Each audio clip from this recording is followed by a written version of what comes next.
Could the most dangerous parts of men be the ones that stay hidden, sometimes even from themselves? Hello, my beautiful soul seekers. This week, I'm joined once again by Hugh Newton, a men's work facilitator whose life began in the midst of war in Zimbabwe, then known as Rhodesia. Growing up in such harsh conditions meant he had to work hard to overcome complex childhood trauma, and he began his own self development journey over 30 years ago. His work now focuses on supporting men to meet the parts of themselves that most people would rather deny. So, together, Hugh and I explore the predator in men as a genuinely dangerous survival force. And whilst we may describe the predator as an archetype, it isn't only that. It really is a cold, calculating instinct that lives beneath behavior and can injure, dominate, and destroy when it operates without awareness or restraint. We talk about how this part forms through childhood predation, abuse, and sustained danger, why it learns to hide and disguise itself, and how it detaches from feeling in order to survive, shaping men's relationships, sexuality, and sense of power. We talk about how predation shows up in everyday life, not only in those extreme acts we might see in newspaper headlines, and how it shows up in those kind of more subtle ways: emotional cruelty, sexual pressure, manipulation, subtle undermining, and how it also can turn inwards as relentless self attack. We also importantly explore what it takes for a man to face this force safely, take responsibility for it, and prevent it from harming others. So listen if you want to recognize the part of men that goes cold, focused, and dangerous, and understand what stops it from hurting themselves and others. And before we jump into all of that good stuff, if you have just arrived here for the first time, welcome. If you've come back, welcome home. And if you keep finding yourself here without subscribing, your soul clearly knows what it's doing. Honor the call and go ahead and subscribe. It's challenging to live in this crazy modern world. The wild sovereign soul path is what we know will help. And so, if you're struggling with the challenges of walking your soul path and your heart longs for guidance, kinship, and support, come join Unio, the community for soul seekers.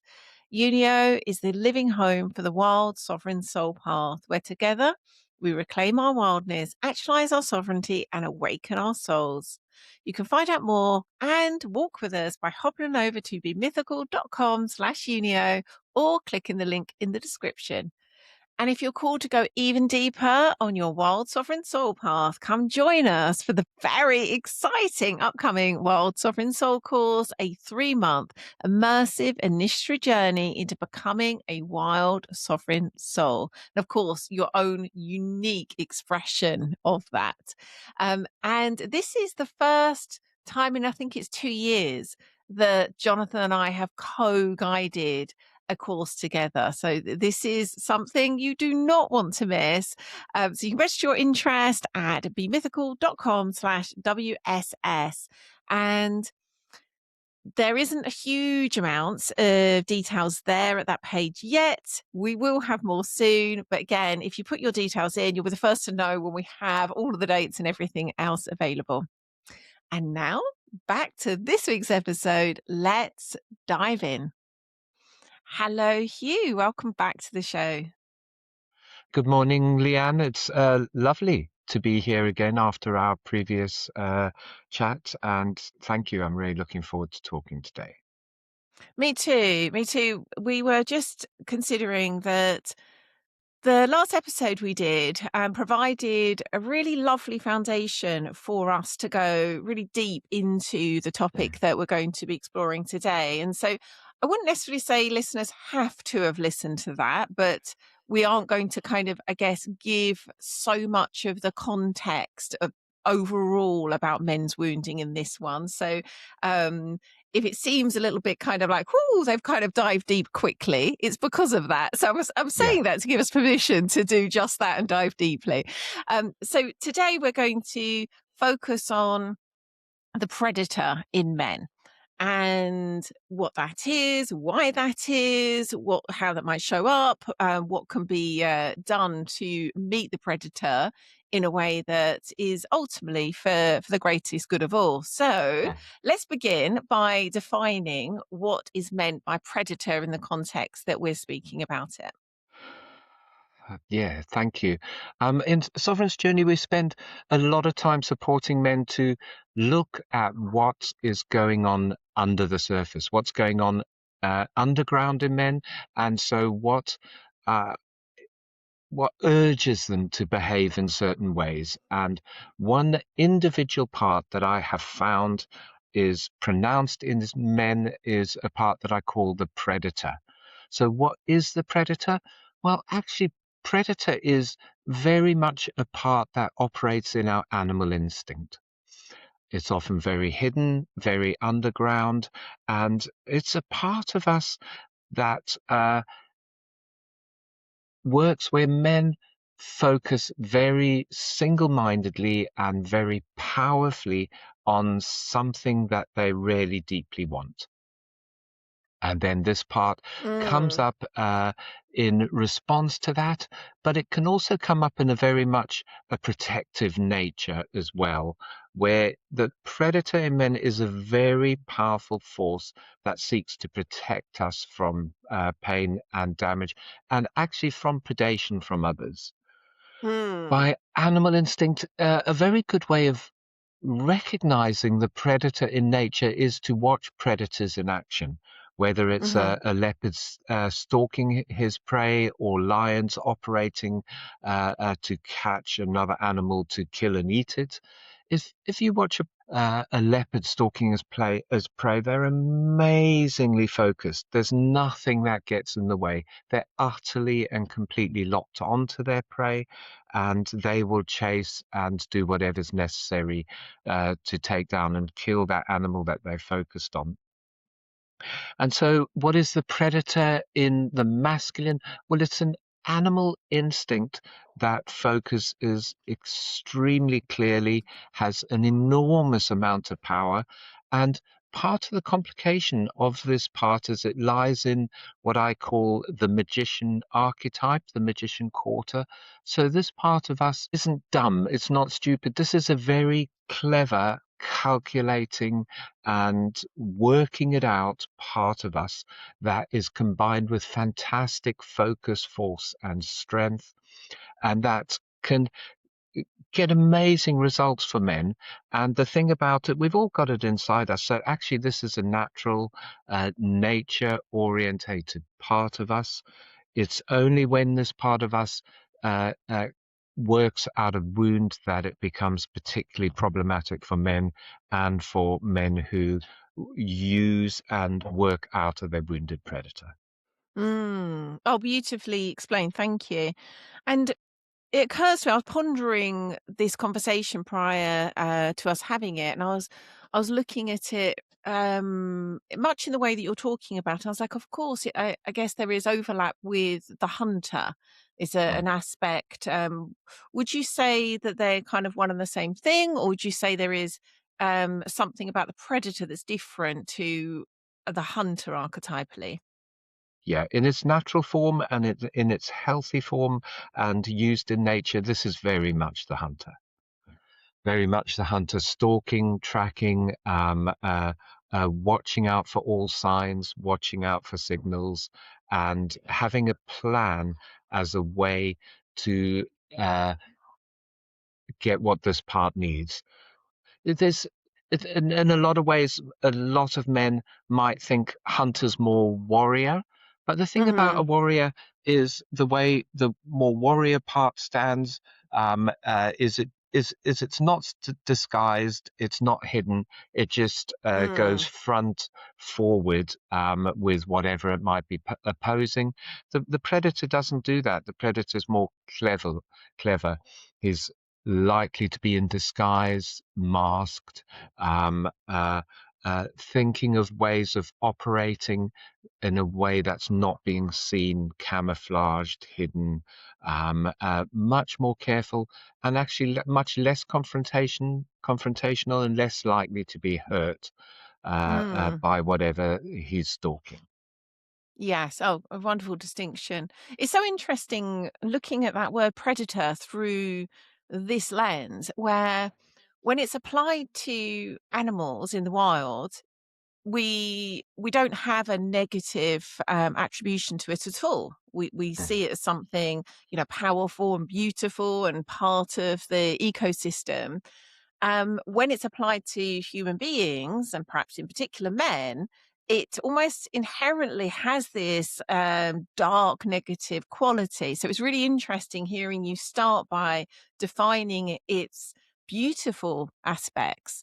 There's something really interesting, even just hearing you name it like that, where it opens us up to recognizing, oh yes, this is at heart something necessary and wonderful, and of course there is a way that that can be distorted. So let's have a look at that now, because again we have this collective reaction, even like almost an instinctive reaction, the idea of a man being a predator. It's like, oh gosh, that's who would want that. So I'd love to hear you talk about the fact that this doesn't necessarily need to be, a man who is a predator, but when this part of a man does become distorted, out of balance, how might that show up? That isn't the kind of, again, something that's going to make headlines in the newspaper, but is something that's happening for everyday men going about their lives. Again, perhaps unnoticed to them and their partners and families. Okay, so the question then occurs to us is how does the predator become unhealthy, and how Hmm. does the predator become too much? The predator that comes too much is dangerous for the world, ultimately dangerous for ourselves because people do things in this predatorial way that can get them into prison, basically, let alone the damage they're doing to those who they predate. Where does this come from? Well, I end up thinking in its damaging and too much form, it's a bit like if in our childhood, usually we faced abuse or we faced predation.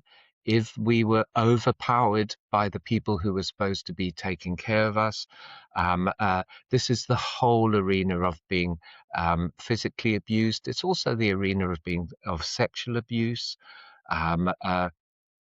If a boy is stuck in a situation where he has been physically abused for years and years during his childhood, then because he's not strong enough to oppose it, because his little warrior boy is not strong enough to say, no, you can't do this, you're breaking my boundaries, this is not okay, then what happens is a boy will tend to move back into a much more primal part of himself, the primal part we're calling the predator here, where he moves up into his mind, perhaps plots how he's going to protect himself, plots how he might take revenge someday, how he might put a stop to it, how he can be clever and work out ways to protect himself in the face of profound danger. Mm. For me as a child growing up in a war where, particularly at night times, we could be predated on by being attacked and killed, I noticed that for myself. My warrior boy, who was armed by my father and trained to protect my family, actually he became quite scared, and he didn't have enough at that stage in his life to fully be able to want to kill people or Mm. any of those dangerous activities. So, what happened to me as a child, I feel like I took on the evil that was coming towards me and faced it outwards as a force I could use to protect myself and others. Mhm. A bit like on the outside of churches, you see those gargoyles with those frightening spaces facing outwards to the world as a protective force, looking quite dark, even though what they're protecting is light and love inside the church. What I was protecting is Mm. my heart, my love, my family, myself. And yet I took on a really dark predatorial energy to face out into the world, to use it to sense like an animal would where I'm being predated on, where the danger is. and to bring inside myself a really strong, steely, somewhat merciless, without feeling force in which I brought to the surface to help me stay alive and protect others that I needed to protect. This is Mm. really, really primal, and it's an incredibly powerful force. Actually, I feel it's perhaps the most powerful force that us men have inside us. Very cold, calculating, very dangerous, and very powerful as well. The Mm. difficulty we've got is what we do with it once we've got it inside us. Can I just ask a question? Something you said there really hooked my curiosity. It was, I think, the word calculating. It's it's almost the antithesis of emotion and kind of passion. It's they're almost antonyms, and I was like, that's it. Really hooked me that it by its very nature, I'm guessing it needs to have this lack of emotion, lack of compassion, lack of um, connection in order to have that sort of single-minded focus. I'd love you to say a bit more about that before you go on, because there was something about that that really stood out to me. I think particularly in a world where I think we touched on this actually in our last episode. I often hear from women that men aren't emotionally available. And what we're talking about here, if a man has a lot of predator and perhaps a kind of unhealthy, imbalanced predator, that would go a long way to explain at least part of that. So I'd love you to say a little bit more about that if possible. This is a very cold part. It's a very cold part in men. If a boy has survived heavy predation, he has usually survived that by killing his emotions. And I've heard of people in very, very difficult situations where horrible things are happening to them, and they kind of detach and perhaps Mm, move up and away from themselves, look down, watch what's happening without any feeling about it or any disgust or even any fear. And this is a part, actually, fear lies in this arena, but Predator generally kills his own fear, both so he can go out and do what he needs to do in his predator state, also so he has no feelings about it, no softness, no gentleness. This is a very cold part. mm, If you think about it, when men go to war, this is a part that plays the roles of spy, double agent, being dropped behind enemy lines to operate in ways which infiltrate, which undermine. Um, uh, this is a part which can torture others in order to get information out of them. Very, very cold blooded, and very uncaring about the suffering of others. mm. Yeah, I'm really glad you've described that, because I think there is something about that that really brings this part to life for me in a way that I can feel it. Ironically, I can feel the lack of feeling really clearly now. Thank you. Um, Sorry, I interrupted you as you were about to go on. If you can pick up from where you were about to go.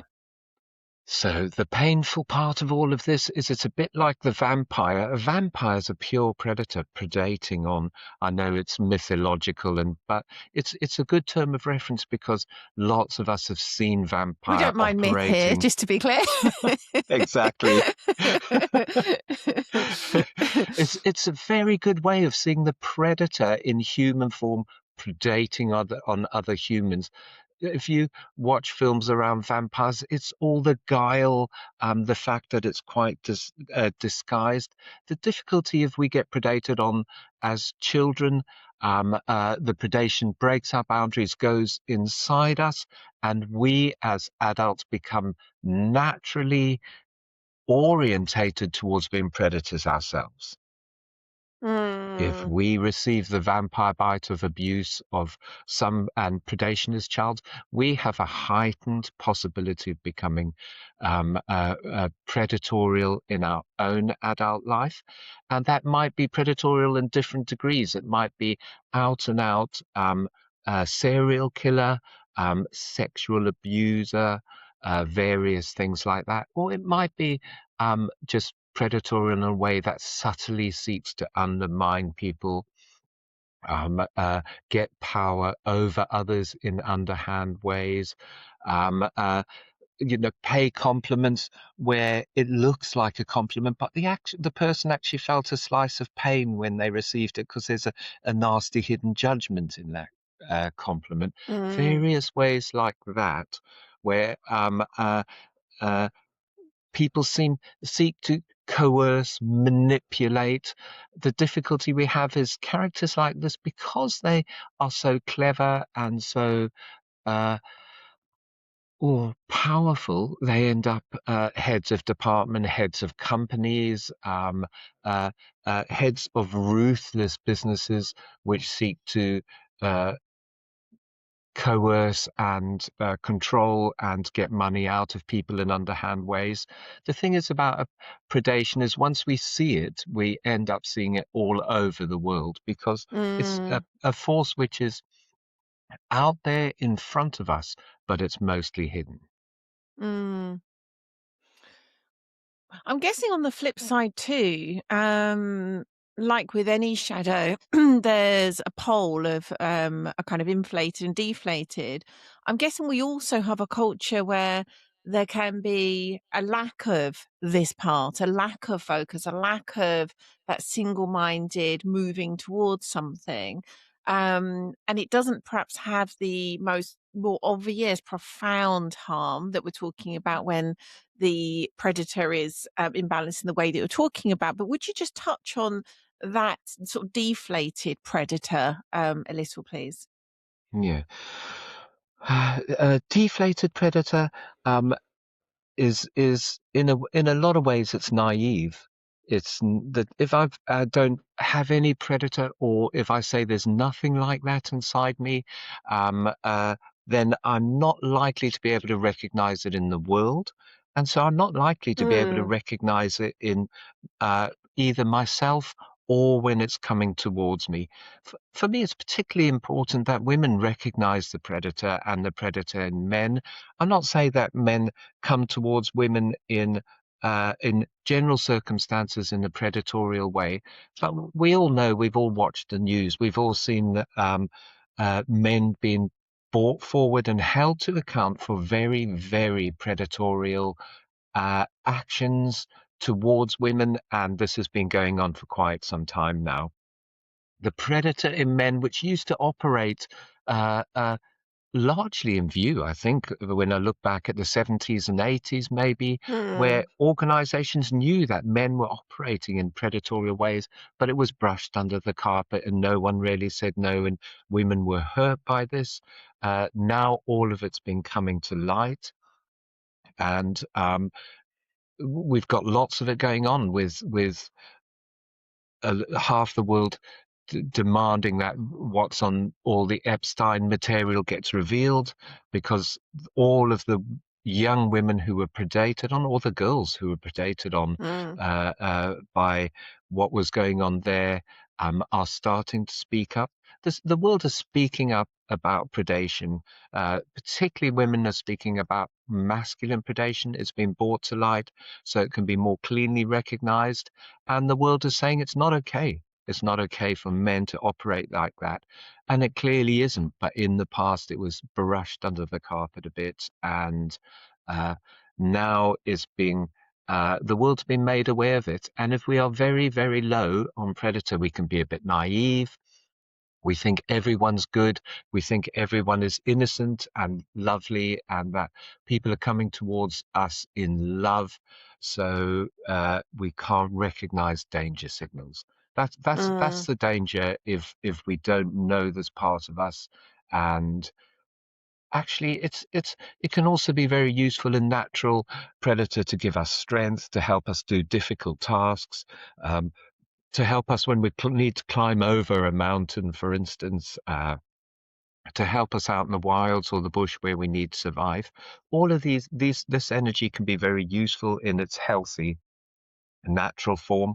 When we've got too little of it, we end up a bit unfocused and a bit naive. And when we've got too much of it, we end up extremely dangerous. Mm.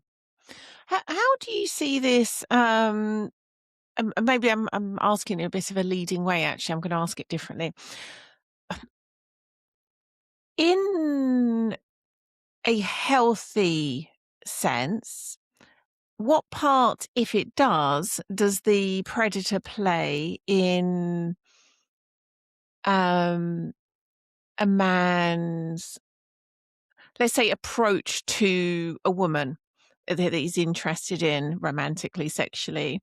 Um, Is there a role for the predator in a healthy way in that context? Perhaps not, but that there's something about that that's led to there's this follow-on question I want to ask you, but I want to ask you that first rather than just assuming. Well, men are in a slightly difficult place around relationships where it's up to the man to take the first steps, to show his interest, to risk being refused, to risk being shamed, to step into a very vulnerable place in front of someone to declare his love or his interest. And predator can be really useful about giving us a strong backbone, being really clear, being able to care for ourselves if we're hurt. It can be useful for that, but predator is not really a force we want engaged in our relationships too much because it's just not enough feeling in this part of us. So it's very good for focus, very good perhaps for reading the signs, but really it's not so much our predator who we want moving forward and trying to advance us in relationship. It's much more our lover Mm, or our beautiful sovereign, um, uh, but not so much predator. mm. Thank you. Really makes sense. And I was pondering, just like you were saying at the beginning, in a culture where we do see that men typically are the ones to make the first move and make those advances. It's a challenging time where men are, as you were just talking about, have this message of, we are no longer okay, if we ever were, but we're kind of much more now vocally okay. We're men not being predators. And what I see a lot of is good men in such a kind of like, I can't possibly act in a predatory fashion, that it becomes hard for them to act in the ways that you're talking about. Again, totally unpredatory, but making that first move, starting to show that interest. I've got a teenage son, and we talk a lot about these kind of things that are happening in his own life and with his friends, where they're really like, now, like, what is okay? Is it okay for me to approach a girl? And if so, is it okay in this situation? And there's a lot of, and it's a good thing in some ways that they're talking about this, but I think there's also this like, it's kind of renders them a little bit impotent, excuse the pun, because it's like, for fear of being predators, they're not sure what's okay to do. What a question. What a question. This is an area of huge difficulty for men all over, I think. The difficulty men have is how do they approach and enter this realm without being predatory about it? And how do they know when they're being clean and clear? The first thing to do, and the way I work, is that men need to know this energy inside themselves, inside out, in order to be Mm, aware of what they're coming from. And the thing is about this side of us is that men, if they are approaching someone or wish to bring themselves forward, then the thing to do is check their heart and check their feelings. The thing about predator, it's very cold. A man in a very predatory way might want to um, approach a woman and pretend he's beautiful and loving and heartful, but actually, all he really wants is to get her in bed, and he wants sex with her, and actually, he hasn't really got any feelings for her at all. All he's aiming to do is try and get his agenda, his sexual agenda met, in a way that might not be right for her, that might not have permission from her, that might not be led forward by her. Because whilst a man and his job to approach someone, it's also his job to really carefully watch out for the signals and make sure that he is following someone who wants him to follow them. If Mm. he's pushing forwards regardless and looking to seek his own agenda and very much is single-minded about wanting to have sex or to conquest or those sort of things, then he's starting to get into grey and a darker territory. And definitely, if a man's coming towards a woman without love in his heart, then it's more likely to be coming forward in a predatorial way. Mm. Beautiful. It Listening to you, I just had that moment of like, gosh, this is something I really wish boys and young men could hear what we're talking about here, because there isn't anything really to replace that invitation that you just made to kind of really check in. Am I coming from my heart? There isn't really anything else that's going to replace that. And yet it's not really something that's being spoken about. Mm. I was also taking a moment as you were talking to reflect on how predatory our culture can be in relationship to women, where again, young boys and men are often immersed in this kind of like almost like this water they're swimming in is one of this sort of predatory gaze towards women, predatory messaging around women. Um, I would love to hear you talk a bit about this, because I think there is something quite conscious needed for men to recognize that kind of without and within, in order to, as you say, kind of really meet them. It requires a willingness to do that, Mm. and to see this clearly. But I would love to hear you talk a bit about that kind of more collective predatory aspect. Yeah, the difficulty we've got about the collective predatory aspect is that mostly our society says, no, this isn't okay. You can't behave like this. You can't do this. And so the predator aspect stays underground. And when it comes to the surface and is seen and is acted out, then that's punished by our society. And people who do that generally end up in jail. The difficulty we've got is where either our culture or the overall government gives permission to this and says it's okay.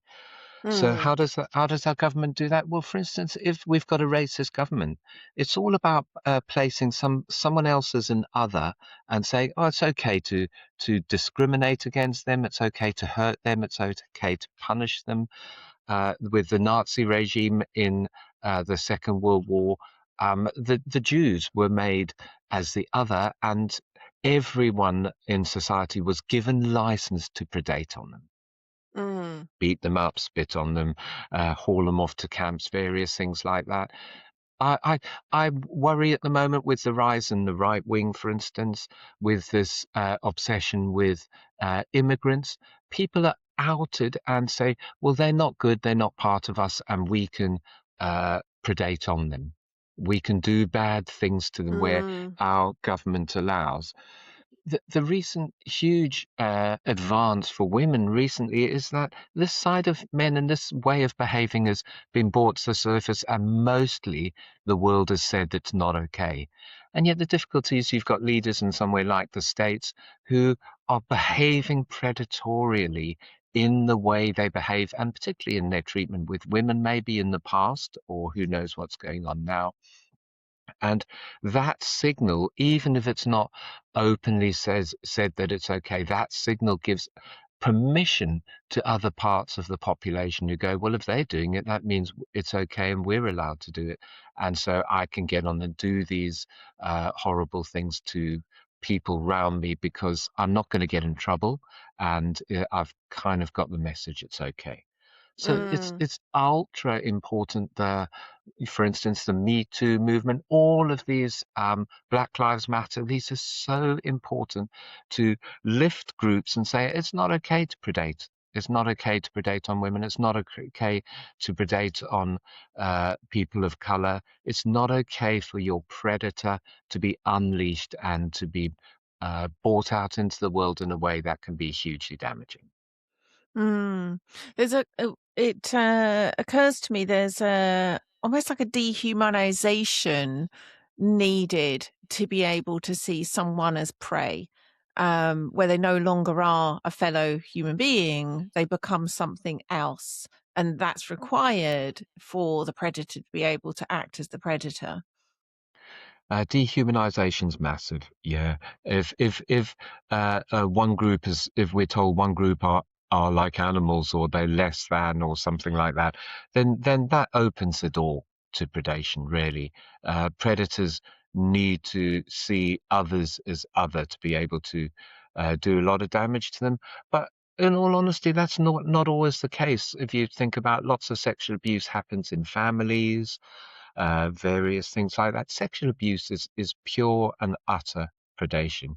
It's finding someone who's weaker or smaller, who can't fully defend themselves, who doesn't really understand what's happening to them, and it's abusing them in a way where they are told that they have to hide it, they have to hide the lies, have to hide the secrets. They are coerced and told that they are the bad ones, that it's happening because they are bad.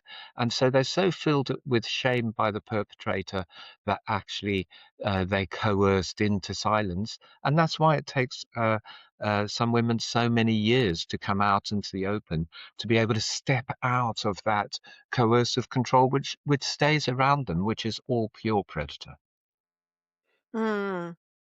So moving into what what the work looks like, and again, this is a challenging, no work of this kind is easy, but I think there is something about recognizing the predator within that I'm guessing is particularly a threatening idea, as a man coming to you to do this work. um it's going to be a really, almost like everything's going to be set up against recognizing the predator within who wants to be, a bad person.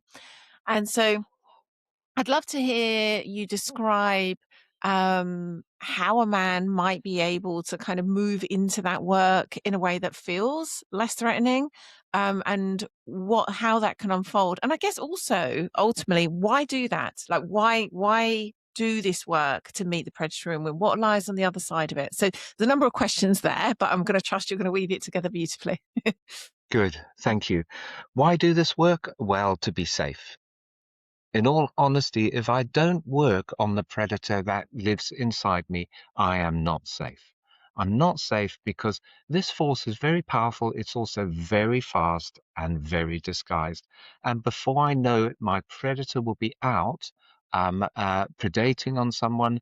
And I haven't even noticed that that's happening because I maybe have justified it and made an excuse. Well, they're bad anyway, so it's okay for me to Mm, predate on them, and I won't fully recognize that this is actually what I'm doing. The person on the other side will feel the bite, they'll feel the pain, they'll feel the hurt, but I might not even be aware I'm doing something like that.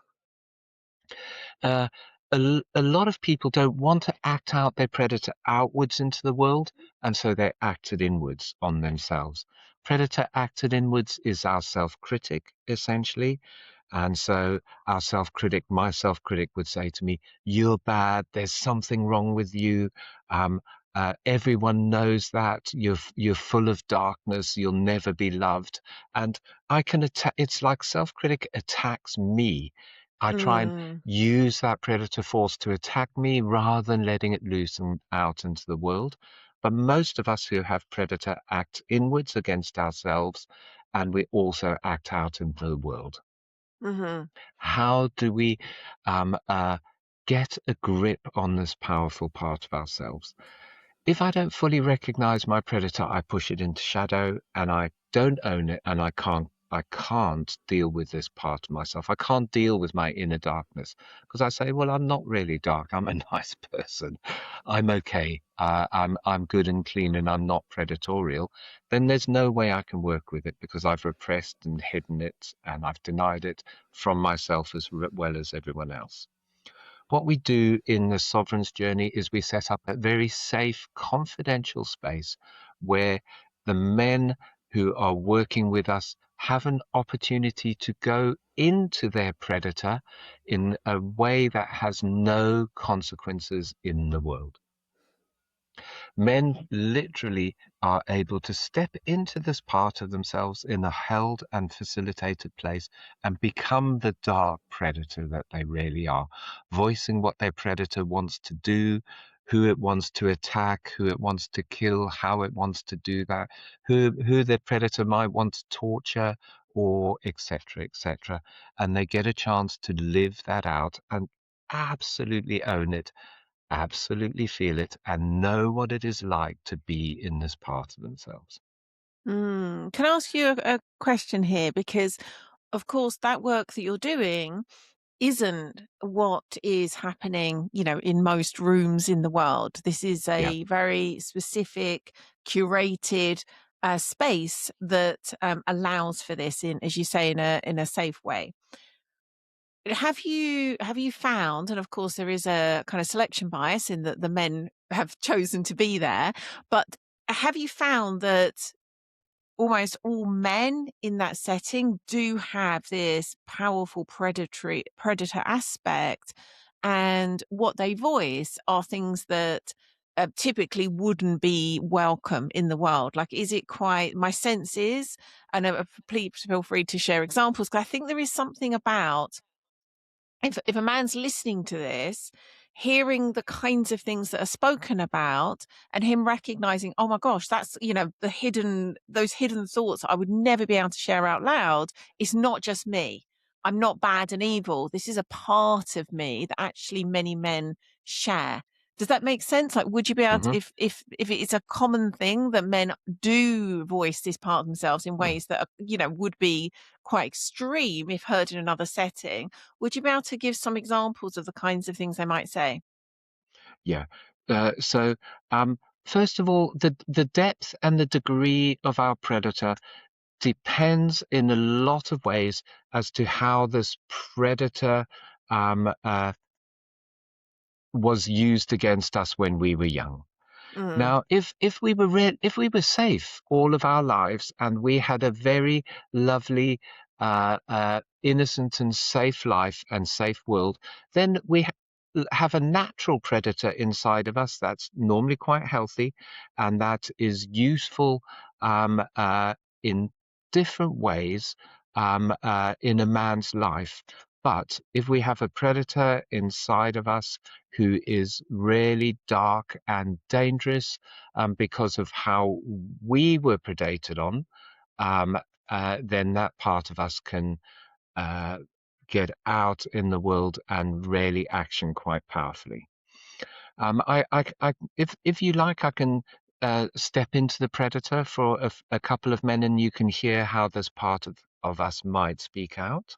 Would that work yes, here? I think that'd be really helpful. And again, I'm thinking particularly men listening are kind of recognizing, like, oh, it's not just me. Yeah. Uh, so this is a few men speaking in their predator. I'm animal. I'm automatic. I want to hunt down and kill, especially when I feel vulnerable or unsafe or uncomfortable. I want to hunt and kill. Fuck you. I'll remove you from my world. If you challenge any part of me, I'll fuck you up. I'll undermine it and I will make it look like you were the one who's in the wrong. Uh, I love to hunt more than I love to fuck. I won't take no for an answer. Um, uh, uh, I just want to destroy you. I take no prisoners. You've got no right to be here because you are dirt. Um, if you don't give me one, I will destroy everything inside you. I will rip you apart. I am powerful. You are only here to pleasure me, to serve me. Those are a few words of men in their predator. Gosh, I could really feel um, it I could feel it didn't feel like you were play acting. If I could feel the truth of that part speaking. Thank you. I think that's something really helpful in voicing that in this way. So thank you so much for that. So, what have you seen, you know, a man having done the work you're describing to meet that predator within, what can he perhaps look forward to on the other side? And again, I Mm, appreciate this is, difficult work. mm. What have you seen can be the result of it? What lies on the other side? Yeah.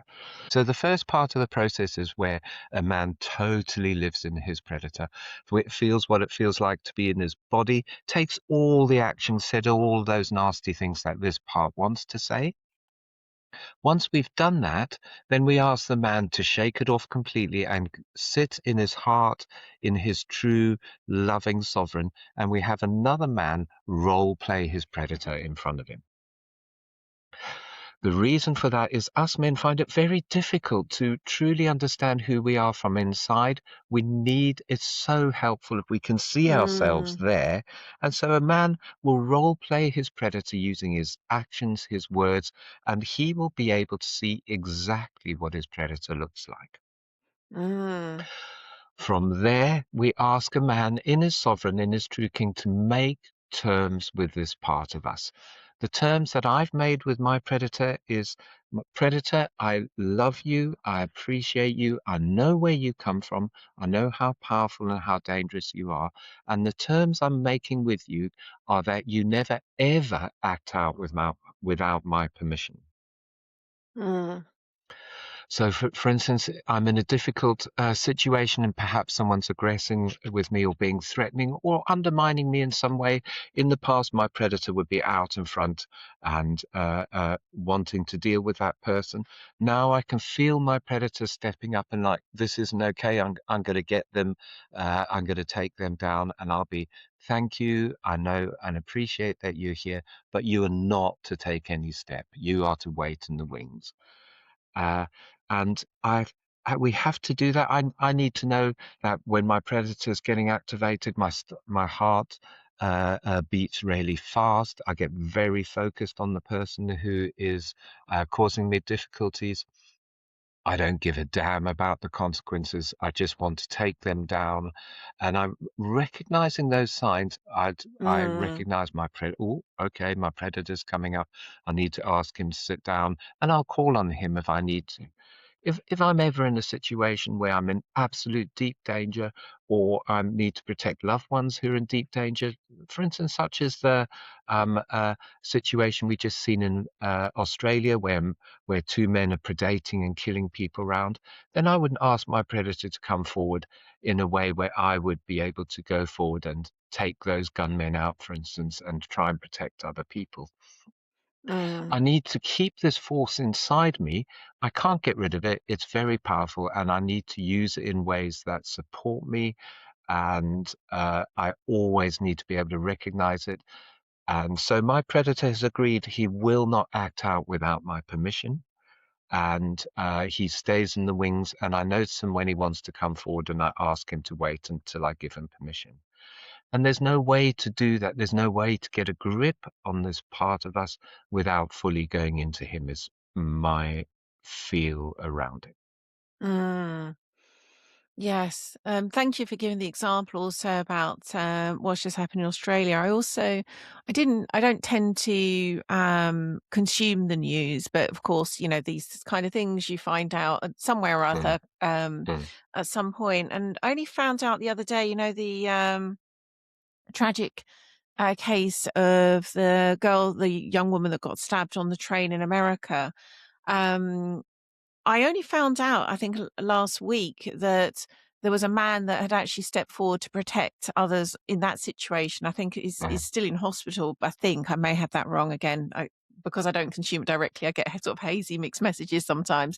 But my sense is he did try to protect others and got stabbed himself, and mm, certainly at some point was recovering in hospital, may even still be there. And s- again, such good examples of where there is a healthy response needed in certain circumstances that is a protective force. mm. So I think really, really wonderful examples. And if just to say, if us men are looking for the part that would make us brave enough to go against someone who is abusing others, it's this part that has that strength, that has that determination and the cleverness. And it's this part that would stand up against someone who's abusing others and go, Mm, there's no way. If you're going to do that, I'm going to kill you. I'm going to stop you from killing others. I will take you mm, out. And what I notice in situations is where people bully or do things out in front of anyone else, they need men stand up and go, no, not one man, but several men. I mhm, watch the amazement when a man steps up and protects. Actually, for me, that's a man's job. I've done it several times in my life, and it's the job of a man to protect. Women and children and those who aren't strong enough from other men, maybe, who are bringing evil intent to the world. And if men as a whole stand up against that, then that sort of thing will be happening a vast amount less because predators will know that they can't get away with that. mm. I just realized I read a little example of this yesterday on one of my kind of local community's Facebook groups. A mother had thanked this unknown man who was a bouncer at a local bar or club, and she said, she described him. She said, "I just want to give you my heartfelt thanks." But I probably get emotional actually as I say this. Apparently, her daughter, I don't know if she'd had a drink spiked or something, but she'd Mm, been with a group of about 10 men, and this bouncer stepped in and made sure she was kind of removed from that group and put in a cab to go home. mm, mm, And, goodness knows what would have happened to her otherwise. And the mm. mother was just sort of saying this, thanks this anonymous person for, potentially protecting her daughter from goodness knows what. And just again, I think it's so helpful for all of us, but men in particular, to hear like that part is welcome when it's used in that way to protect others. We need it. We do. We do. When predators are predating on the world, they need extremely strong predator to stand up against them and say no, and to literally say, if you do this, I will be returning what you're doing to others. I will do that to you, and I'll stop you doing that. And Mm, I think this used to be much clearer in the world where men are a protective force, and it's our job to protect those who need protecting.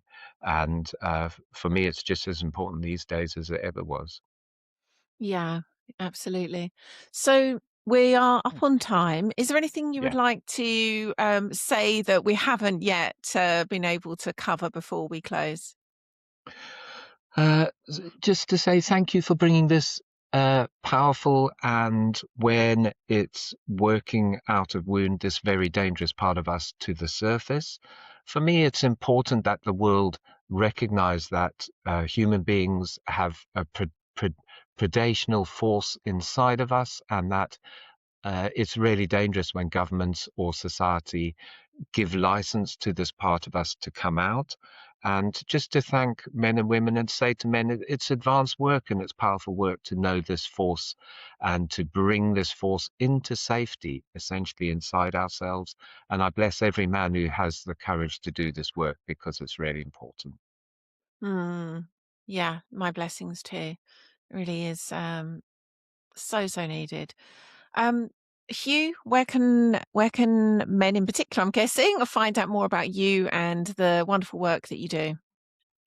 Thank you. Yes, my work is the Sovereign's Journey, and this is an organization of men where we're doing work on our inner world, so we know ourselves exactly who we are, and we can choose to be who we wish to be in the world rather than being undermined by parts of us that are in our shadow and in our unconscious. Sovereignsjourney.co.uk, and we take a very powerful journey with men to get to know themselves inside out and rise into their profound sovereignty.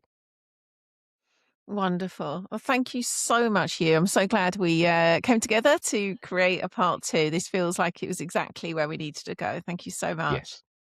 Thank you very much. What a fascinating episode. Here's what stayed with me from this conversation. The predator in men functions by shutting down feeling in the body, creating emotional coldness that makes harm possible without conscious intent. Predation can hide behind ordinary, polite, or socially successful behaviors, which is precisely why it can cause damage whilst remaining unrecognized.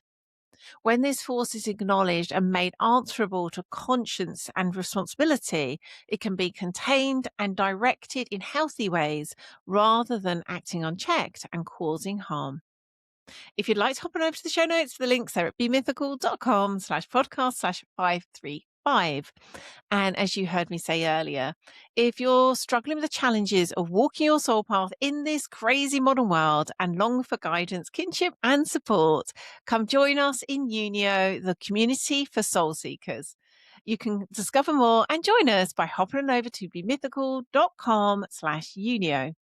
And if you're called to go even deeper on your Wild Sovereign Soul path, come join us for the upcoming Wild Sovereign Soul course, a 3-month immersive initiatory journey into becoming a wild sovereign soul. You can register your interest at bemythical.com/WSS. And if you don't want to miss out on next week's episode, head on over to your podcasting app or platform of choice, including YouTube, and hit that subscribe or follow button. That way you'll get each episode delivered straight to your device auto magically as soon as it's released. Thank you so much for listening. You've been wonderful. I'll catch you again next week. And until then, I'm sending you all my love and blessings as you walk your own wild sovereign soul path.